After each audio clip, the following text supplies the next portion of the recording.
अभी वक्फ बिल जो बना, मामला कितना गंभीर हो चुका है। जो हमारे असलाफ ने जो जमीन और जायदाद मुसलमानों को दी है, कब्रिस्तान बनाएंगे, मस्जिदें बनाएंगे, मदरसे बनाएंगे, वक्फ कर दिया, उसके ऊपर कोई और कब्जा कर रहा है। आपका मकान है और आपके मकान में हम काबिज हो रहे हैं और आपको कोई प्रॉब्लम नहीं हो रहा है। देख रहे हैं आप मुसलमान कितना सोच चुका है। सोचिए, गौर कीजिए। और यहां पे कुछ गलतियां अपनी भी है। हमारे असलाफ ने जमीन और जायदाद दी, वो जमीन और जायदाद पड़ी हुई है, उन जमीन और जायदाद पे कोई फायदा नहीं उठाया जा रहा है। ये मस्जिदें जैसे बन रही है, अभी एक मस्जिद, बाबरी मस्जिद के ऊपर मामला, ये वो दिस दैट, मेरे भाई क्यों उस मस्जिद के मामले में आगे बात करेगा, अपने गांव की मस्जिद को आबाद कौन करेगा मेरा भाई? ये जिम्मेदारी नहीं है, मस्जिद की जिम्मेदारी हमारी नहीं बनती है। वक्फ बिल के मामले में हमें बोलने की इजाजत नहीं है क्या? संसद में जब इमरान प्रतापगढ़ी बोल सकता है, इकरा हसन बोल सकती है, असदुद्दीन ओवैसी साहब बोल सकते हैं, और दीगर हमारे गैर मुस्लिम लीडरान भी बोल सकते हैं, मुसलमानों की जबान से एक जुमला नहीं निकल रहा है। बड़े बड़े जिम्मेदारान कहां गए? लेटर पैड पे लिखने वालों, अल्लाह के यहां क्या जवाब दोगे? तुम्हारी जमीन और जायदाद पे कब्जा किया जा रहा था, तुम मस्ती में डूबे हुए थे, अपने घर में सोए हुए थे, एक आवाज, एक बोली बोल नहीं सकते थे, एक जुमला नहीं बोल सकते थे। तुम्हारे जमीन पर कब्जा किया जा रहा है। आने वाली नस्लें तुम्हें बद्दुआएं देंगी और तुम्हारे लिए गलत जुमला बोलेंगी। आपने वो मंजर नहीं सुना कि अभी एक जनाजा रखा हुआ है, अभी एक वीडियो है, 3 दिनों से जनाजा रखा हुआ कब्रिस्तान में दफन नहीं करने दिया जा रहा है। अरे ये वक्फ की जमीन है, अब इसके ऊपर हमारा कब्जा है, जब तक मामला नहीं होगा हम यहाँ पे दफनाने नहीं देंगे। अब एक जनाजा सामने रखा हुआ, 3 दिनों से रखा हुआ है। अब तसव्वुर कीजिए मेरे भाइयों, हालात कितने बुरे हो चुके हैं। मुसलमान अपनी दौलतों में, अपने घरों के अंदर और अपने ऐशो आराम में कितना डूब गया है, इनको जर्रा बराबर कोई फिक्र नहीं है। आज हमारी सियासत मदरसों में है, आज हमारी सियासत मस्जिदों में है। झगड़ा मदरसों के लिए होता है, मस्जिदों के लिए होता है, कब्रिस्तान के लिए होता है। ये कैसे मेंबर बन गया, ये कैसे सदर बन गया, ये कैसे सेक्रेटरी बन गया? मेरे भाई, जो अल्लाह का बंदा कोई बना है, मिलजुल करके अपनी जिम्मेदारी निभाइए और उसको जिंदा रखिए। इन मदरसों को, इन मस्जिदों को जिंदा रखिए, आबाद कीजिए। ये मदरसे और ये मस्जिदें, ये इस्लाम के किले हैं, किले, ये पीलर है मेरे भाइयों। अगर ये पीलर खत्म हो गए, ऑटोमेटिकली ढह जाओगे, गिर जाओगे। इन मदरसों को, मस्जिदों को ढहने मत दो मेरे भाइयों। उलमा ये भी इस्लाम के पिलर हैं, इन उलमा की भी कदर कर लो मेरे भाई। आज हमारी एहसास जिम्मेदारी है ही नहीं। मुर्दा, ये कौम मुर्दा हो चुकी है, मुर्दा। समाज के अंदर गलत काम होता है, भाई मौलवी लोग ठेका लिया है क्या? बोलने का हक बात बोलिए, अगर हक बात बोलिएगा तो उसमें भी मामला हो जाएगा। इस्लाम के ऊपर चल नहीं रहा है, लेकिन एक से एक फतवे देना शुरू कर देता है। आज जिनाकारी बढ़ रही, क्यों मालूम है? जहेज की वजह से। कौन इसको रोकेगा? अगर इलाके के मौलमा रुक जाएं, निकाह नहीं पढ़ाएंगे, आप बताइए ये जहेज रुकेगा कि नहीं? लेकिन चंद मौलवी पैसों में बिक करके, अरे हम निकाह पढ़ा देंगे।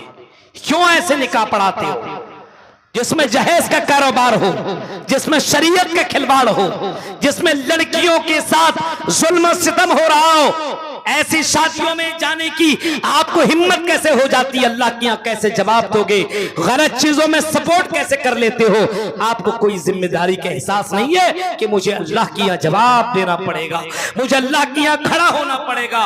अल्लाह के नबी फरमाते हैं कि लोगों, कयामत के दिन अल्लाह के यहाँ जब तक बंदा 4 सवालों का जवाब न दे ले, जब तक 5 सवालों का जवाब न दे ले, तब तक बंदा अपने कदम को हिला न सकेगा। अन उम्रिही फी मा अफना, उनकी उम्र के बारे में, जिंदगी के बारे में अल्लाह पूछेगा। तुमने अपनी उम्र कहाँ गुजारी, कैसे गुजारी, बोलो। वअन शबाबिही फीमा बला, उसकी जिंदगी के बारे में, जवानी के बारे में अल्लाह पूछेगा, आए मेरे बंदे तूने अपनी जवानी कहाँ गुजारी ये भी तो बताओ। व मालिही मिन ऐन इक्तसब, आए मेरे बंदे तूने माल कहाँ से कमाया ये भी बताओ, और माल कहाँ पे खर्च किया ये भी बताओ। और आगे एक जुमला ये आता है कि तुमने क्या जो इल्म सीखा उसके ऊपर कितना अमल किया ये भी तुम बताओ।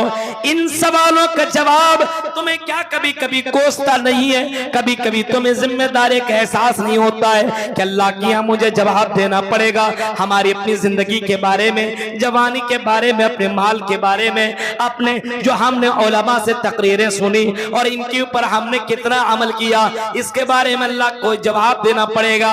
वक़िफूहुम इन्नहुम मसूलून, फरमाया लोगों को रोक दिया जाएगा और कहा जाएगा इनसे सवाल किया जाएगा। अल्लाह के नबी को इसी का तो एहसास था और अल्लाह के नबी अक्सर अपनी दुआओं में ये दुआ मांगा करते थे, अल्लाहुम्मा हासिबनी हिसाबन यसीरा, आय अल्लाह तुम मेरा हिसाब आसान कर दे, आय अल्लाह मेरा हिसाब आसान कर दे।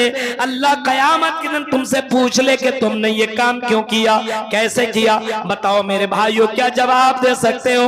गौर करो, ये एहसासी जिम्मेदारी खत्म हो चुकी है, हमारे अंदर से एहसास खत्म हो चुका है। हमारी कौम की बेटियां गलत काम कर रही है, कोई प्रॉब्लम नहीं है। हमारे कौम के लड़के गलत काम कर रहे हैं, कोई प्रॉब्लम नहीं है। हमारे यहाँ की शादियां गैरों की तरह हो रही है, कोई प्रॉब्लम नहीं है, कोई एहसास नहीं है। और कौम मुर्दा कौम मत बनो, जिंदा कौम बनो, अपने आप को जिंदा रखो। जैसे मछली अगर मर जाए तो समंदर की या पानी का बहाव उसे बहा ले जाती है, पानी के अंदर वो मछली बह जाती है। मेरे भाइयों अगर तुम जिंदा रहो, मछली अगर जिंदा हो तो समंदर में और बहती पानी में अपना जगह बना लेती है और रास्ता बना लेती है। और लोगों तुम जिंदा हो और जिंदा रहो और इस कौम को जिंदा करो, इस कौम को मुर्दा मत करो, इस कौम को जिंदा रखो। और इस कौम के अंदर गलत काम हो रहे हैं उसको मना करो और कौम के अंदर इन तमाम रस्म और रवाज को खत्म करने की जिम्मेदारी आपकी बनती है। अल्लाह ने पूछ दिया कि तुम दुनिया के अंदर आए क्या किया, अरे अल्लाह, ओ अल्लाह मैंने एक बिल्डिंग बनाई, अच्छा, बीवी के लिए इतने कपड़े लिए, अच्छा, बच्चों के लिए गाड़ियां खरीदी, अच्छा, तुमने दीन का क्या काम किया, कुछ नहीं। कौन सा काम किया, कुछ नहीं। मस्जिद के लिए क्या किया, कुछ नहीं। मदरसों के लिए क्या किया, कुछ नहीं। मेरे भाइयों क्या अल्लाह ने इसी खाने पीने और दौड़ने भागने मकान बनाने के लिए पैदा किया है? नहीं नहीं, बिल्कुल नहीं। वमा खलक़तुल जिन्ना वल इंसा इल्ला लियअबुदून, फरमाया मेरे बंदो हमने तुम्हें अपनी इबादत के लिए पैदा किया है। इबादत ये मर्दों के लिए भी है, ये इबादत औरतों के लिए भी है, ये इबादत ये उलमा के लिए भी है, ये इबादत ये जाहिलों के लिए, कम जानने वालों के लिए भी है, ये इबादत सबके लिए है, सिर्फ मौलवियों के लिए इबादत नहीं है। मेरे भाइयों सभी के लिए इबादत है। इसी इबादत के लिए तो अल्लाह ताला ने हमें और आपको पैदा किया है। जिम्मेदारी है। आपका बेटा नमाज नहीं पढ़ता, आपको एहसास है। आपकी बीवी नमाज नहीं पढ़ती, आपको एहसास है। औरतों और लड़कियों घरों को खूबसूरत बनाने वाली हो, अपने आप को खूबसूरत बनाने वाली हो, कई कई तरीके से मेकअप करने वाली हो, सुनो क्या तुमको एहसास है तुम्हारा शौहर नमाज नहीं पढ़ता है? क्या तुम्हें एहसास है कि मैं अपने शौहर को नमाजी बना दूं? एक औरत चाहे तो कुछ भी कर सकती है, कुछ भी कर सकती है। औरत के अंदर बहुत पावर है, लेकिन औरतों को कभी कभी हक बात बोलिए तो मानेगी ही नहीं। मर्द हजरात जो गड़बड़ तरीके से इधर उधर रास्ते भटक जाते हैं, इसमें औरत का भी बहुत बड़ा कसूर है, और बुरा ना माने। कई मर्द ऐसे हैं जो अपनी बीवी को छोड़ करके गैर की तरफ नजर करते हैं, हालांकि ये भी गलत है, ये भी जिना है, ये भी गलत है। लेकिन आपका शौहर दूसरी औरत को देखता क्यों है? आपको एहसास है इस बात का? आपका शौहर घर में आता है, आप अपने शौहर से प्यार से बातें नहीं करती हो, अपने शौहर को प्यार से खिलाती नहीं हो, अपने शौहर की जिम्मेदारी निभाती नहीं हो। आपका शौहर ला करके जो चीजें देता है, वो कपड़े और वो सारी चीजें पहन करके भी शौहर के सामने बन सवर करके जाती नहीं हो। अब जब शौहर ना हो तो किसी और के लिए सजती हो। इनको अगर अभी इलाके में झारखंड बिहार के अंदर भी शादियों का सिस्टम है, अभी त्योहार ही चल रहा है शादी का। देखिए, एक दुल्हन बनती है लेकिन कई दुल्हनियां बन करके जाती है। इतने मेकअप मत पूछिए। अब बताइए, जो शौहर लाया उसके लिए सजना चाहिए कि किसी और के लिए? लेकिन औरतें ये काम दूसरों के लिए कर रही है। अब बताइए, आप अपने शौहर के लिए काम करना चाहिए। अब आपका शौहर अगर किसी गैर लड़की की तरफ देख रहा है तो आप उसके अंदर सबसे बड़े गुनहगार। अपने शौहर के सामने अच्छे बन करके जाइए, पूछिए मैं कैसी लग रही हूं, आपको कौन सा ड्रेस पसंद है, आपको कैसा खाना पसंद है, मैं किस तरीके से रहूं कि आप मुझसे खुश हों। यहां ये भी नहीं करेंगी। और अगर कभी किसी मौलवी की तकरीर सुन करके अगर शौहर किसी वजह से अगर बोल दिया कि दूसरी शादी करूंगा, तो समझ लीजिए 1 हफ्ता तक खाना नहीं देंगे। अगर किसी शौहर ने कह दिया शरीयत पे अमल करूंगा, दूसरी शादी करूंगा, तुम मेरा ख्याल नहीं करती हो, तब घर के अंदर झगड़े शुरू। औरतों को भी समझना चाहिए इस्लाम को। आपके शौहर को मोमिन बनाना और इस्लाम के ऊपर चलाना ये आपकी जिम्मेदारी है। पहले की औरतें अपने शौहर को मैदान जंग के लिए तैयार किया करती थी और बाकायदा तलवार, नेज़े, वो सारी चीजें दे करके मैदान जिहाद के लिए भेज दिया करती थी। वो माएँ कैसी थी जो अपने बच्चों को मैदान जंग के लिए भेज दिया करती, तो एक एक नहीं 4-4। खनसा का वो मंजर, खनसा एक औरत का नाम है ना, खनसा। जंग कादसिया का वो मंजर पढ़िए, तारीख की किताबों को पढ़िए। उस औरत ने अपने 4-4 बेटों को तैयार किया और मैदान जंग के लिए भेज दिया। आप अपने बेटों को लिए मस्जिद के लिए भेज सकते हैं तैयार करके, मदरसों के लिए नहीं भेज सकते तैयार करके। अपने शौहर को जुमे के दिन पहले बुला करके तैयार करके मस्जिद के लिए नहीं भेज सकते। जाइए जुमे की नमाज पढ़ने के लिए पहले पहुंचिए मेरे शौहर, अल्लाह मुझसे अगर पूछेगा तो मैं जवाब दूंगी, आए अल्लाह मुझे दुनिया की उतनी लालच नहीं थी, अल्लाह मुझे तेरी रिजा चाहिए था, और तेरे लिए मैंने शौहर को सुबह सवेरे नहलाया, गुस्ल करवाया, कुरान की तिलावत करवाया, और मैं अपने शौहर को खुतबा से पहले मस्जिद के अंदर मैंने भेज दिया। मेरी बहनों, अपने अंदर जिम्मेदारी का एहसास पैदा करो, एहसास जिम्मेदारी अपने अंदर पैदा करो। औरत को भी चाहिए, मर्द को भी चाहिए, हर किसी को भी अपनी जिम्मेदारी का एहसास होना चाहिए मेरे भाइयों, वरना कयामत के दिन आपको इसी जिम्मेदारी के बारे में अल्लाह पूछेगा। और यहाँ के लोगों, समाज के अंदर जो गड़बड़ियां हो रही है इनको खत्म करो, वरना अल्लाह के यहाँ जवाब देना पड़ेगा। सिर्फ ये मौलवियों का काम नहीं है, सिर्फ ये उलमा का काम नहीं है, ये आपकी जिम्मेदारी है। हमारा बच्चा दिनों रात फ्री फायर खेल रहा है, कोई प्रॉब्लम नहीं। हमारा बच्चा इंस्टाग्राम पे लगा हुआ है, कोई प्रॉब्लम नहीं। ड्रीम 11 पे पैसा लगा करके हराम रिस्क कमाने के चक्कर में लगा हुआ है, कोई प्रॉब्लम नहीं। ये कौन करेगा और इन बच्चों को दीनदार कौन बनाएगा? मेरे भाइयों, ये आपकी जिम्मेदारी बनती है। फकुल्लुकुम राइन व कुल्लुकुम मसूलुन अन रइयतिही। अल्लाह के नबी फरमाते हैं हर कोई जिम्मेदार है और हर किसी से उसकी जिम्मेदारी के बारे में अल्लाह पूछेगा। मेरे भाइयों, मस्जिद के लिए भी अल्लाह आपसे सवाल करेगा।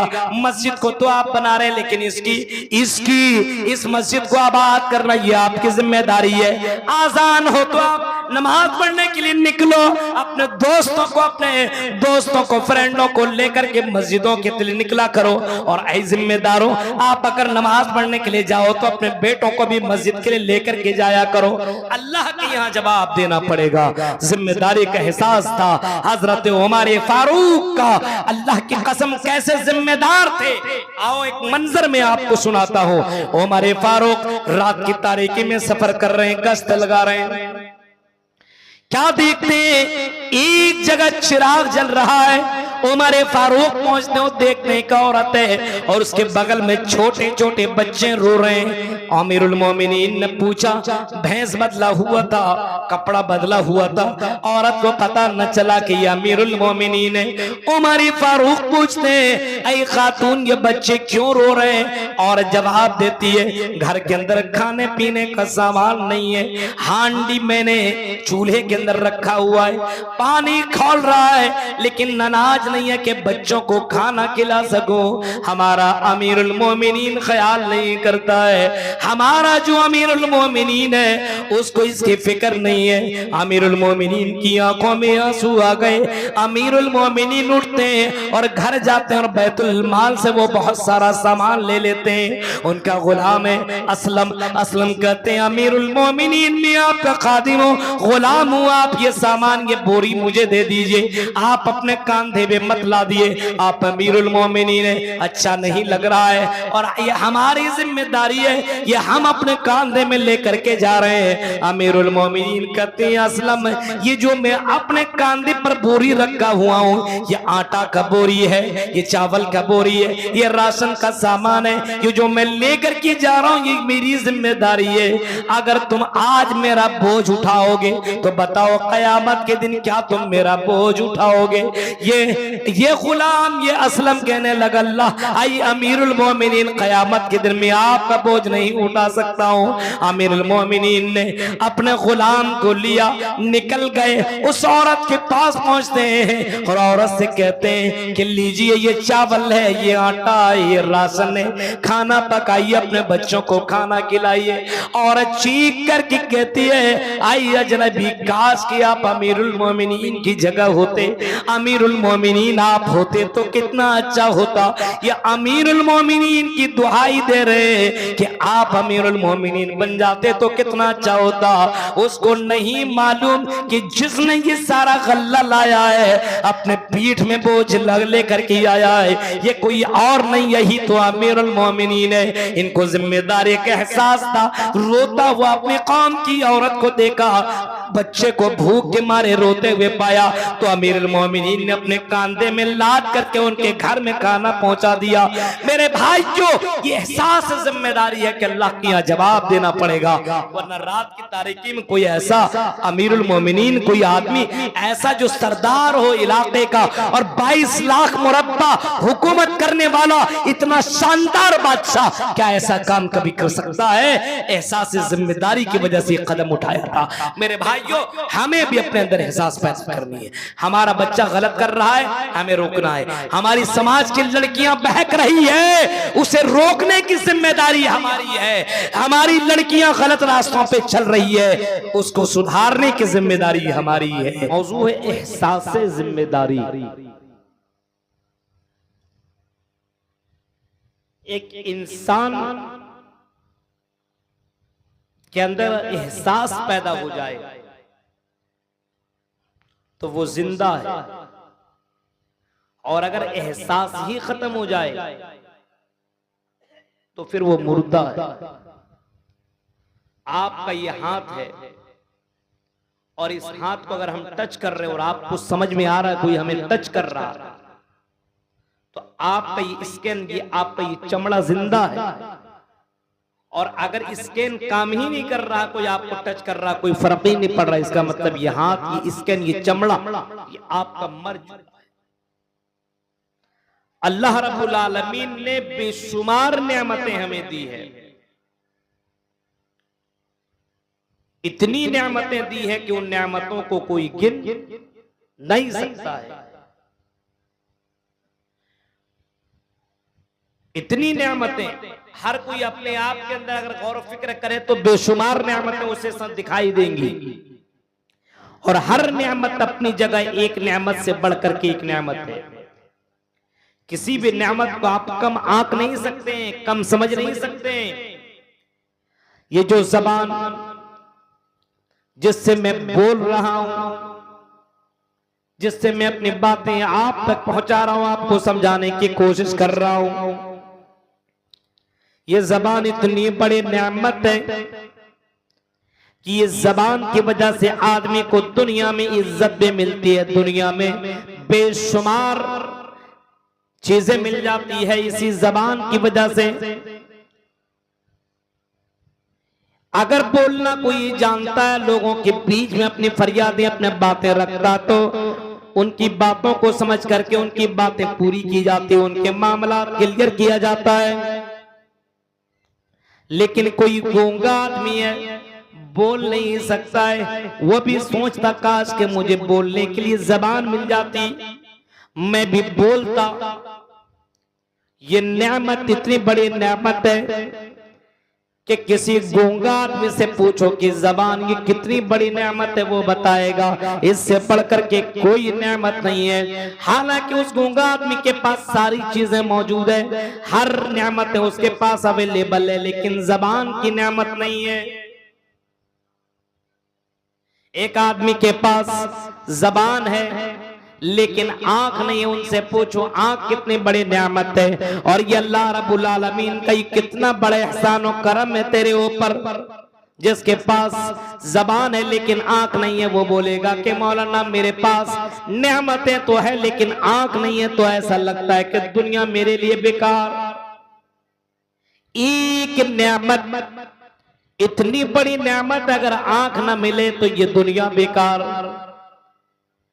हर नेमत अपनी जगह परफेक्ट है, हर नेमत अपनी जगह बिल्कुल कंप्लीट है, और नेमतों का शुक्रिया अदा करना हर किसी की जिम्मेदारी है। और इन नेमतों के ताल्लुक से अल्लाह फरमाता है, आई मेरे बंदो कुल्लू कानल बहरो मिदादल लिकलिमात रब्बी लनफिदल बहरो क़ब्ल अन तनफद कलिमात रब्बी वलौ जिना बिमिस्लिही मददा। आई नबी आप ऐलान कर दो, आप कह दो कुल्लू कानल बहरो मिदादल लिकलिमात रब्बी, जो नेमतें तुझे मिली हुई नेमतों को अगर तुम लिखना चाहो, शुमार करना चाहो, काउंट करना चाहो, गिनना चाहो, समंदर के पानी को अगर तुम सियाही बना डालो और दुनिया के जितने भी दरख्त हैं उनको तुम कलम बना डालो, ये कलम टूट जाएंगे, खत्म हो जाएंगे, सियाही खत्म हो जाएंगी। लेकिन अल्लाह ने जो नेमतें तेरे ऊपर निछावर की हैं, ये सारी नेमतों को तुम लिख नहीं सकते हो, शुमार नहीं कर सकते हो, उनका शुक्रिया अदा नहीं कर सकते हो। इतनी नेमतें अल्लाह ताला ने दी है। और सबसे बड़ी नेमत मुसलमानों और यहाँ के लोगों जो हमें और आपको मिली हुई इस्लाम की शक्ल में, ईमान की शक्ल में, हाँ ये इस्लाम की दौलत, ये सबसे बड़ी दौलत और ये सबसे बड़ी नेमत हमें और आपको मिली हुई, इस इस्लाम को हमें बचाना होगा, इस इस्लाम की हमें हिफाजत करनी होगी, अपने ईमान की हमें हिफाजत करनी होगी, हमें अपना ईमान बचाना होगा, हमें अपना इस्लाम को बचाना होगा। इतनी बड़ी नेमत है कि दुनिया में तो इस नेमत के बारे में तो पता नहीं चल रहा है, लेकिन मरने के बाद जैसे आंख तुम्हारी बंद होगी तुम्हें उसी वक्त पता चलेगा। अगर अच्छा सच्चा मोमिन होगा, अच्छा मुसलमान होगा, तो उसके पास जो फरिश्ते आएंगे उसकी शक्ल सूरत भी अच्छी होगी और उसकी रूह बड़े आराम से निकाली जाएगी। लेकिन अगर कोई काफिर होगा तो उसके पास जो फरिश्ते आएंगे इतने भयानक चेहरे वाले होंगे कि वो शक्ल सूरत फरिश्ता को देख लेने के बाद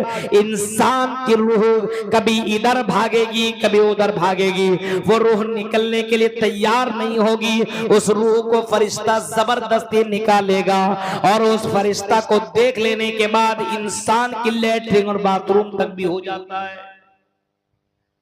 जो मुसलमान होता है उसके लिए आसानी के साथ मोमिन की रूह आसानी के साथ निकाली जाती है। और अगर कोई मुसलमान नहीं, सिर्फ लेबल लगाया हुआ है, काफिर है, गुनहगार है, फाजिर है, तो उसके रूह जो निकाली जाती है वो मंजर अगर मैं बयान करूं मेरे भाइयों, मंजर कि उस रूह निकालने वाले फरिश्तों को इंसान अगर देख ले तो इंसान की रूह जब निकलती है तलवे से निकलती है,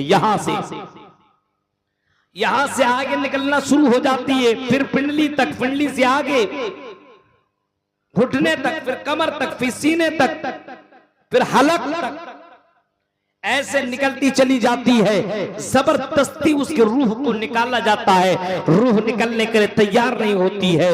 एक काफिर और फाजिर की रूह इस अंदाज से निकाली जाती है, लेकिन एक मोमिन की रूह इमाम कायनात फरमाते हैं जैसे बोतल से पानी कैसे निकाला जाता है, उसको निकलने में जर्रा बराबर प्रॉब्लम नहीं, ऐसे मोमिन की रूह बड़ी आसानी के साथ निकाली जाती है।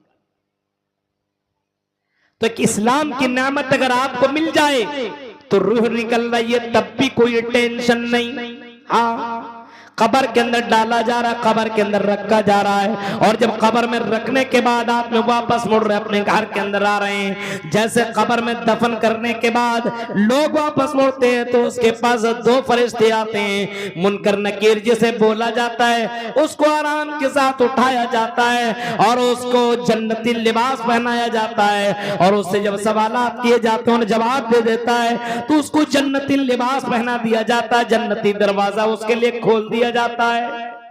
मोमिन जो होता है और जो काफिर होता है, मेरे भाइयों जरा तसव्वुर करो, अगर वो मुसलमान नहीं, अगर वो मोमिन नहीं है, उसको जहन्नमी लिबास पहनाया जाता है और उसके आगे पीछे चारों तरफ जहन्नम की आग बिछा दी जाती है और जहन्नम का दरवाजा, जहन्नम की खिड़की उसके लिए खोल दी जाती है। बताने का मतलब यह है कि ये अगर इस्लाम की नेमत है, ईमान की दौलत है तेरे पास, तो दुनिया के अंदर भी सुकून, मरने के बाद भी सुकून है। इस नेमत का हिसाब अपनी जिंदगी के अंदर रखा करो और अल्लाह का शुक्र अदा किया करो। इसी वजह से कुरान कहता है फवरब्बिका लनसअलन्नहुम अजमईन, तेरे रब की कसम, फवरब्बिका लनसअलन्नहुम अजमईन, है मेरे बंदो तुमसे हर नेमतों के बारे में जरूर बजरूर सवाल किया जाएगा। एक एक नेमत के बारे में अल्लाह ताला पूछेगा, जिस्म के अंदर जितनी भी नेमतें, नेमतों के बारे में अल्लाह पूछेगा।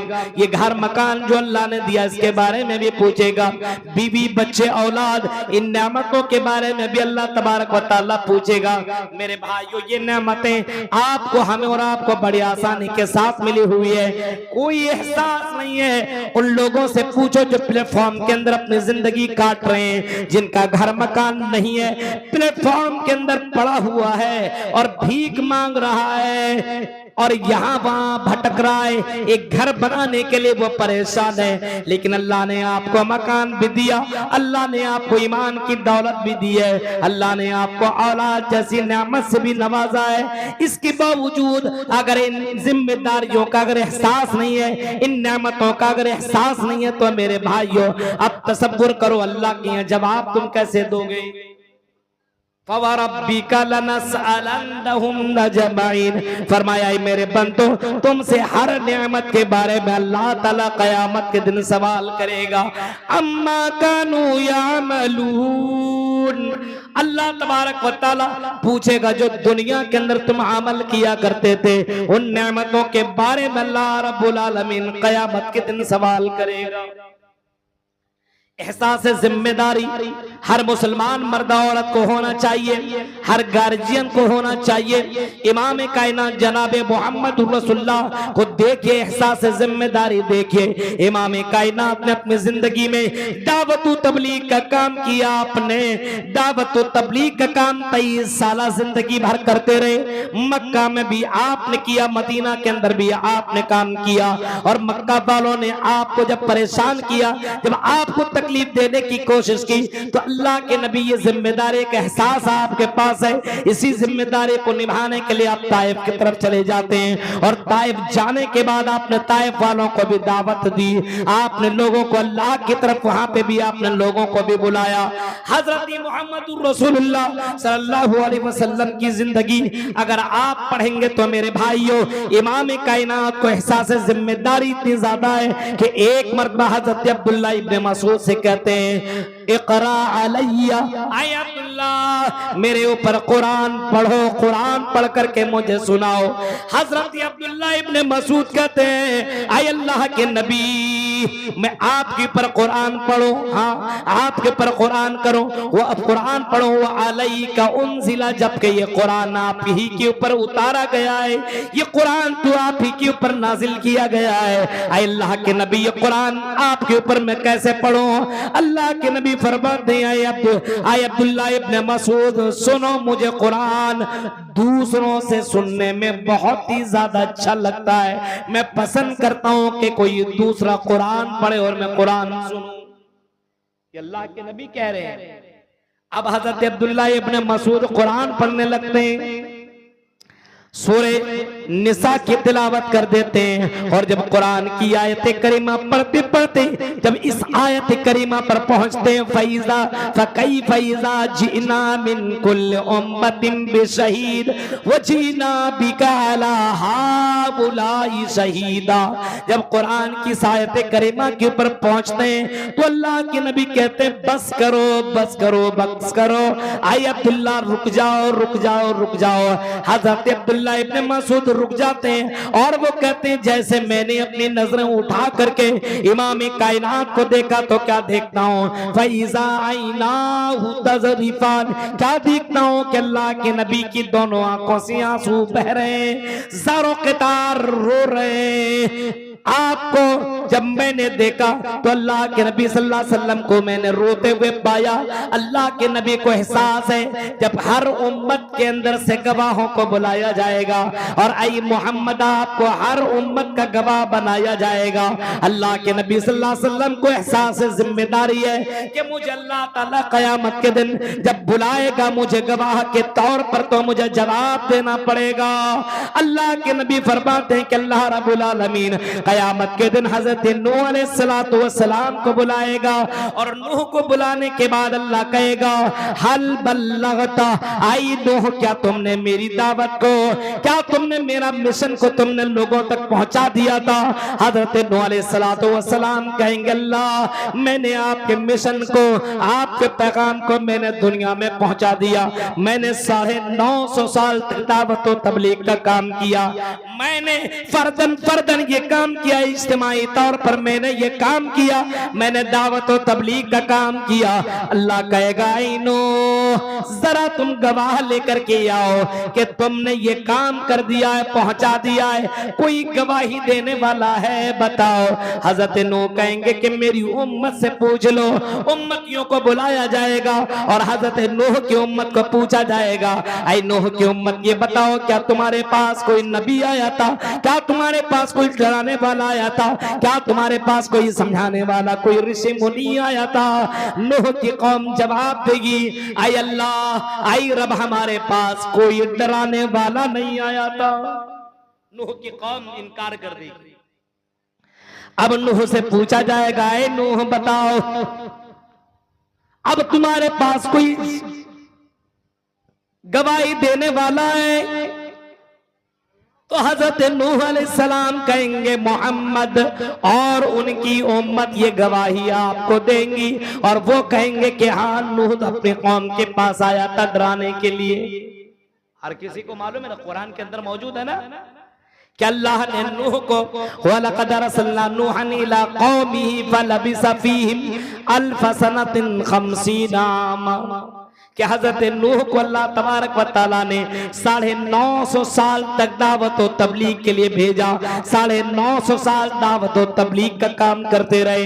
हजरत नूह के ताल्लुक से अल्लाह के नबी गवाही देंगे, उनकी उम्मत भी गवाही देगी, तब हजरत नूह अलैहिस्सलातु वस्सलाम को छोड़ दिया जाएगा।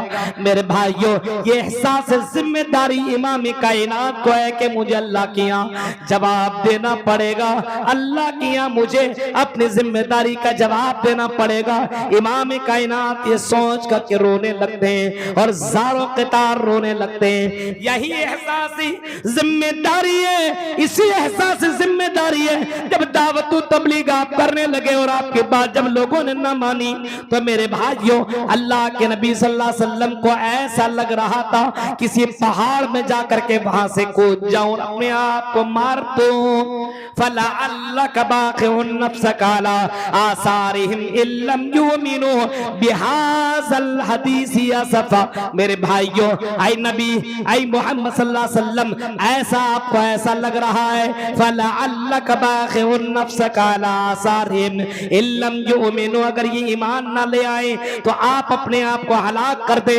इतना ज्यादा टेंशन में इमाम कायनात है। मेरे भाइयों, एहसास जिम्मेदारी है। अल्लाह ने एक बोझ दिया है अल्लाह के नबी को, तो अल्लाह के नबी उस बोझ को समझ रहे हैं और जिम्मेदारी निभा रहे हैं। आप सोने की कोशिश कम कर रहे हैं, दावत और तबलीग भी कर रहे हैं, और रात की तारीकी में अल्लाह के नबी सल्लल्लाहु अलैहि वसल्लम लंबे लंबे क़याम और सजदे कर रहे हैं। हजरत आयशा कहती है कि मैंने देखा कि अल्लाह के नबी इतने लंबे लंबे सजदे कर रहे हैं, तो मैंने पूछ लिया एक मर्तबा, अल्लाह के नबी इतने लंबे लंबे सजदे क्यों कर रहे हैं? आपने जवाब दिया, अफला अकूनु अबदन शकूरा। आई मेरे बीवी आयशा, क्या मैं अल्लाह का शुक्र गुजार बंदा न बनूं? जिस अल्लाह ने मुझे नबियों का सरदार बनाया, इमामुल अंबिया बनाया, जिस अल्लाह ने मुझे बेशुमार नेमतों से नवाजा, जिस अल्लाह ने मुझे हौज़े कौसर का मालिक बनाया, जो अल्लाह मुझे जन्नत का दरवाजा खोलने का ऑर्डर देगा, ये सारी नेमतें मुझे अल्लाह तबारक व तआला ने दी है। क्या मैं अल्लाह का शुक्र गुजार न बनो? मेरे भाइयों, ये जिम्मेदारी का एहसास था इमाम कायनात को, तो अल्लाह रब्बुल आलमीन का शुक्रिया इस अंदाज से अल्लाह के नबी सल्लल्लाहु अलैहि वसल्लम किया करते थे कि आपके पैरों में वरम पड़ जाया करता था। एहसास जिम्मेदारी, नबी को एहसास है कि मरने के बाद जवाब देना पड़ेगा। कौम के अंदर कोई गलती कर रहा है तो एहसास है, और फौरन आते खाना तक भी नहीं खाते, और एहसास जिम्मेदारी, जिम्मेदारी के एहसास है, फौरन उस जिम्मेदारी को निभाने के लिए निकल जाते हैं। अल्लाह के नबी के पास 3 लोग आए, सही बुखारी की हदीस है, हाँ, सलासतु रहतिन, हाँ, अल्लाह के नबी सल्लल्लाहु अलैहि वसल्लम के पास 3 लोग आए, और 3 लोगों ने अल्लाह के नबी की बीवियों से सवाल किया, क्योंकि अल्लाह के नबी घर के अंदर मौजूद नहीं है। क्या पूछते हैं कि अल्लाह के नबी की जिंदगी के बारे में बताओ। बाहर के हालात तो हम जानते ही हैं, घरेलू जिंदगी के बारे में बताओ कि अल्लाह के नबी इबादत कितनी करते हैं, कब करते हैं, कब सोते हैं, कब जागते हैं, कब कितना खाते हैं, क्या करते हैं, ये सारी बातें हमें बताइए। कब दुआ मांगते हैं, कब बीवी बच्चों के साथ रहते। बीवियों ने अल्लाह के नबी के बारे में बताया कि अल्लाह के नबी रात में सोते भी हैं, जागते भी हैं, बीवियों का हक भी अदा करते हैं, ये सारा काम करते हैं। उन लोगों को कम लगा कि अल्लाह के नबी सल्लल्लाहु अलैहि वसल्लम की इबादतें कहां और हमारी इबादतें कहां। अरे अल्लाह के नबी को अल्लाह रब्बुल आलमीन ने बख्श दिया है, अल्लाह रब्बुल आलमीन ने माफ कर दिया है। अब अल्लाह के नबी को इतनी ज्यादा इबादत करने की क्या जरूरत है, इतनी ज्यादा अल्लाह के सामने सजदा करने की क्या जरूरत है। इस वजह से उन तीनों में से एक बोलने लगा कि आज के बाद मैं कभी भी रात में सोऊंगा नहीं, पूरी पूरी रात में नमाज पढ़ूंगा, पूरी पूरी रात में सजदे करूंगा, पूरी पूरी रात में क़याम करूंगा, क्योंकि अल्लाह को पूरी पूरी रात इबादत करना बहुत ही ज्यादा अच्छा लगता है, अल्लाह को ये बहुत ही ज्यादा पसंद है। फरमाया कि मैं पूरी पूरी रात जागता रहूंगा। दूसरा कहता है अरे मैं बीवियों के चक्कर में नहीं पड़ूंगा। तीसरा कहता है कि मैं रोजा रखूंगा, ये रोजा अल्लाह को बहुत ही पसंद है, कभी भी रोजा नहीं छोड़ूंगा। नबी अकरम रात में आते, मगरिब के समय आते हैं, घर वाले ने बताया अल्लाह के नबी आपके पास 3 लोग आए लेकिन आप नहीं थे, आपके बारे में हमने बता दिया। अल्लाह के नबी उन लोगों की आपकी इबादतें कम लगी, वो लोग यहाँ से जाने लगे तो ये बोल करके जाने लगे कि रात भर क़याम करूंगा। एक कहता है पूरी पूरी रात जागता रहूंगा, पूरी रात सजदे में गुजार दूंगा, इबादत करता रहूंगा। और दूसरा कहता है कि इन औरतों के चक्कर में नहीं लगूंगा, मैं शादी नहीं करूंगा, निकाह नहीं करूंगा। तीसरा तीसरा कहता कि मैं रोजा रखूंगा, कभी भी रोजा को छोड़ूंगा नहीं। अल्लाह के नबी सल्लल्लाहु अलैहि वसल्लम ने घर में ज्यादा देर क़याम भी न किया, जल्दी से निकले और उन तीनों लोगों के पास पहुंचने के बाद आपने इस्लाह का काम किया और आपने समझाने की कोशिश की और आपने फरमाया क्या तुमने कज़ा व कज़ा, क्या तुमने ऐसा और ऐसा बोला है? उन लोगों ने कहा हाँ अल्लाह के नबी हमने ऐसा ऐसा बोला है। अल्लाह के नबी फरमाते हैं लोगों सुनो, गौर से सुनो, अम्मा सुनो, इन्नी अख्शाकुम लिल्लाह व अत्काकुम ला, और लोगों तुम में सबसे ज्यादा डरने वाला जनाबी मोहम्मद रसूलुल्लाह है। सबसे ज्यादा तकवा इख्तियार करने वाला अगर कोई है तुम में तो जनाबे मोहम्मद रसूलुल्लाह है। अल्लाह के नबी को देखो, अल्लाह के नबी रात में क़याम भी करते और सोते भी हैं। अल्लाह के नबी सल्लल्लाहु अलैहि वसल्लम निकाह भी आपने किया है, बीवियों का भी हक अदा करते हैं, बच्चों को भी टाइम दिया करते हैं, घर वालों को भी टाइम दिया करते हैं। आपने फरमाया कि मैं रोजा भी रखता हूँ, इफ्तार भी करता हूँ, यानी रोजा छोड़ दिया भी करता हूँ। ऐसा नहीं कि मोहम्मद होने के नाते, नबी होने के नाते कंटिन्यू इबादत करता चला जा रहा हूँ, ऐसा भी नहीं है। आपने फरमाया सुनो, मन गश, आपने फरमाया मन रग़िबा अन सुन्नती फलैसा मिन्नी, जो मेरी सुन्नत का इनकार करेगा वो मुझ में से नहीं होगा, यानी मोहम्मद रसूलुल्लाह में से नहीं माना जाएगा, उसकी उम्मती में उसके सुन्नत को मानने वालों में से नहीं माना जाएगा।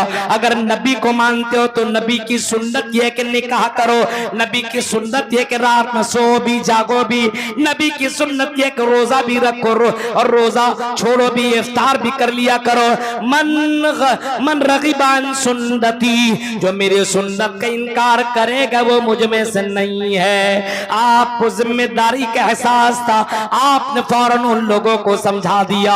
मेरे भाइयों यही तो जिम्मेदारी का एहसास आज के समाज के लोगों से खत्म हो चुका है। आज यही जिम्मेदारी का एहसास लोगों में नहीं है। अगर गांव का अगर कोई मुखिया है, गांव का अगर कोई सबसे बड़ा अगर मेन आदमी है तो अल्लाह के नबी फरमाते फकुल्लुकुम राइन वकुल्लुकुम मसऊलुन अन रइयती, हर कोई जिम्मेदार है और हर किसी से उसकी जिम्मेदारी के बारे में अल्लाह को जवाब देना पड़ेगा।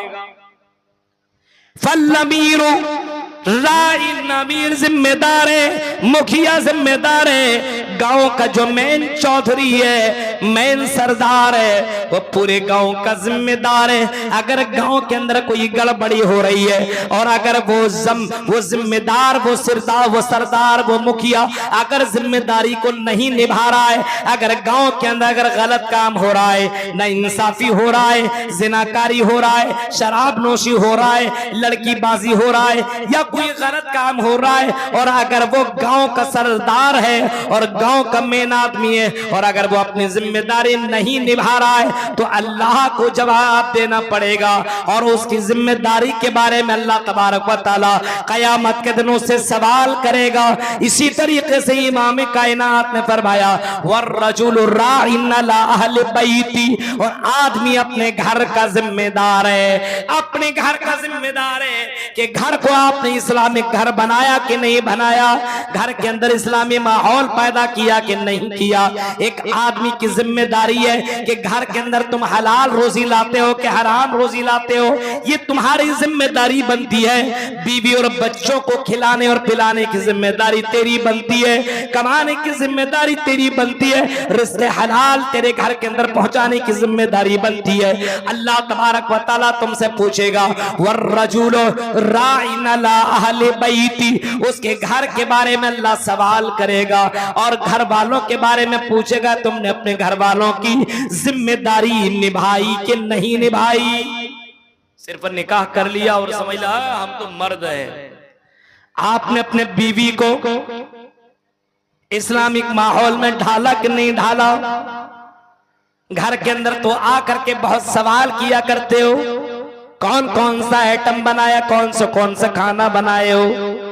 ये तुम्हें सब एहसास है, लेकिन क्या कभी तुमने अपने बीवी से पूछा नमाज तुम पढ़ी हो कि नहीं? ज़ोहर असर मगरिब मैं घर के अंदर तो नहीं था, मैं कमाने के लिए निकल गया था, हिरनपुर और पाकुड़ में चला गया था। क्या तुमने फजर, क्या तुमने ज़ोहर और असर और मगरिब की नमाज पढ़ी कि नहीं पढ़ी? ईशा के वक्त आइए, वजू बनाइए, अपने बीवी से पूछिए आपने नमाज पढ़ी कि नहीं पढ़ी, और अगर नहीं पढ़ी तो चलो पहले नमाज अदा कर लो। मेरे भाइयों, ये मर्द की जिम्मेदारी और अपने बच्चों के मामले में जिम्मेदारी है कि बच्चा क्या घर के अंदर करता है वो आप पूछने की जिम्मेदारी आपकी बनती है। बेटा क्या कर रहा था दिन भर, बेटी क्या कर रही थी दिन भर, ये आपकी जिम्मेदारी बनती है। अल्लाह तबारक व तआला क़यामत के दिन आपसे पूछेगा। हाँ मेरे भाइयों, हाँ आपसे पूछा जाएगा कि आपने अपने बच्चों के मामले में आपने अपनी जिम्मेदारी निभाई कि नहीं निभाई। आपका बेटा गलत कर रहा था, आपको कोई प्रॉब्लम नहीं था, आपको सिर्फ मतलब था पैसा ला करके घर को दे देना, और घर के अंदर क्या माहौल चल रहा है, क्या मामला हो रहे हैं, आपको उससे कोई मतलब नहीं था। अल्लाह के यहाँ आपको जवाब देना पड़ेगा।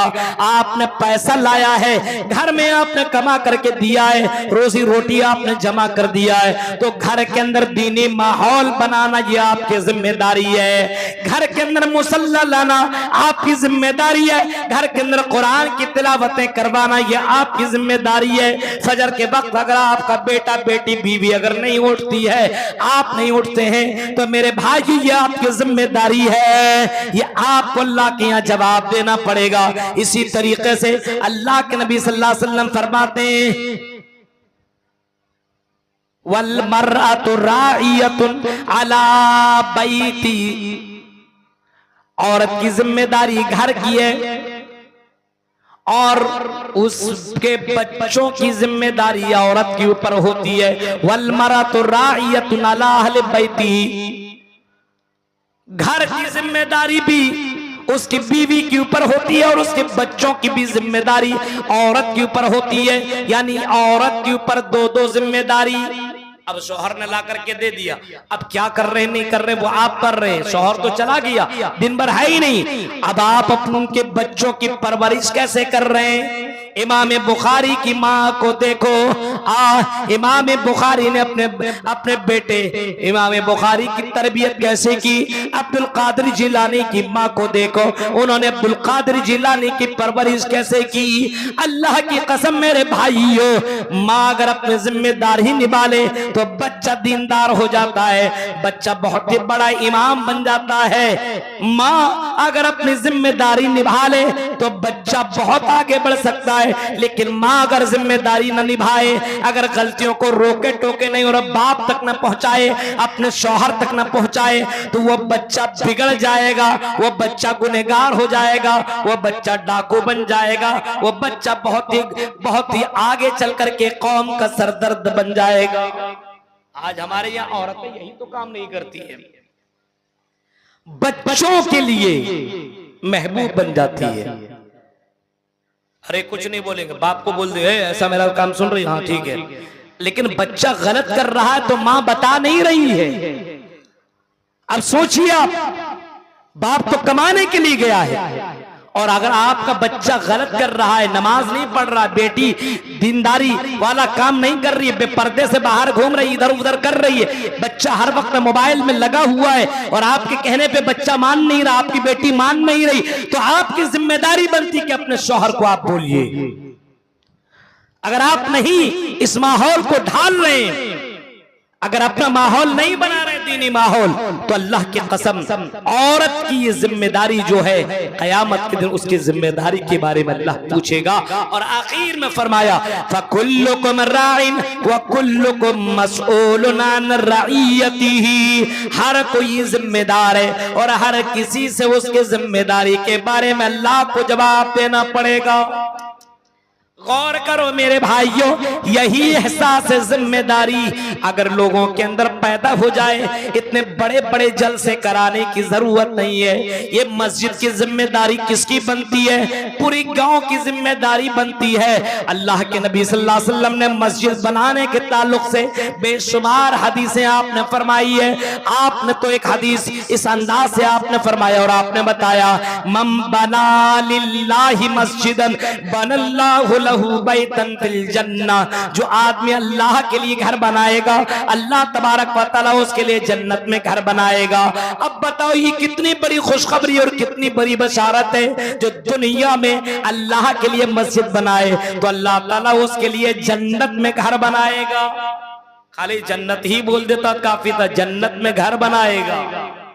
अब सोचो, तसव्वुर करो, इतनी बड़ी बशारत और खुशखबरी मिल जाने के बाद मेरे भाइयों, बड़े बड़े बंगले बनाने वालों, बड़े बड़े घर बनाने वालों, एक से गाड़ियां लेने वालों, एक से एक मोबाइल लेने वालों, क्या मस्जिद के लिए 100-100 रुपया तुम चंदा दो? क्या मस्जिद के लिए तुम 200 रुपया, 1000 रुपया चंदा लो?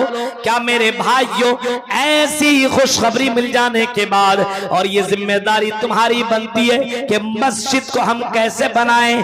क्या ये आपकी जिम्मेदारी नहीं अपने दोस्तों से उठा करके मस्जिद में पैसा कैसे जमा करें, मस्जिद का पिलर कैसे बनाए, मस्जिद की छत कैसे बनाए, मस्जिद के अंदर सारा काम कैसे करवाएं? जरूरी नहीं है कि मस्जिद का जिम्मेदार ही ये काम करे, ये आपकी जिम्मेदारी बनती है। आपकी गांव की मस्जिद है, औरत भी ये काम कर सकती है, अपने सहेलियों से पैसा जमा करके, चलो तुम भी सोना दे दो, मैं भी सोना दे देती हूँ, तुम भी पायल दे दो, मैं भी पायल दे देती हूँ। अरे दुनिया का क्या कहना, दुनिया तो खत्म हो जाएगी।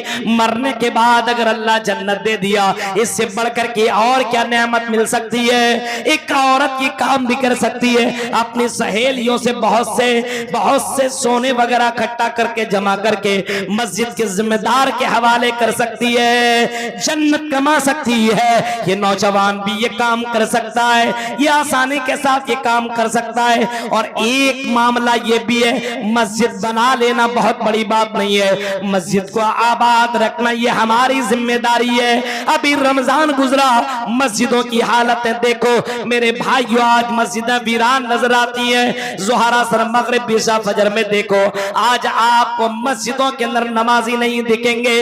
बड़ी बड़ी मस्जिदें बना लेना ये बहुत बड़ी बात नहीं है, मस्जिद तो बना ली सब भर में, ईमा की हरारत में मन अपना पापी था, बरसों में नमाजी बन न सका। मेरे भाइयों, मस्जिद बना लेना कोई बहुत बड़ी बात नहीं है, लेकिन मस्जिद बनाना भी जरूरी है। और मस्जिद बनाने के साथ साथ मस्जिद को आबाद रखना ये और अहम काम है। और लोगों को जोड़िए, मस्जिदों के अंदर लाइए। तसव्वुर करिए मेरे भाइयों, इन मस्जिदों के लिए, इन मदरसों के लिए, इस्लाम के लिए एक बढ़ चढ़ के एक आदमी कुर्बानी पेश कर रहा है।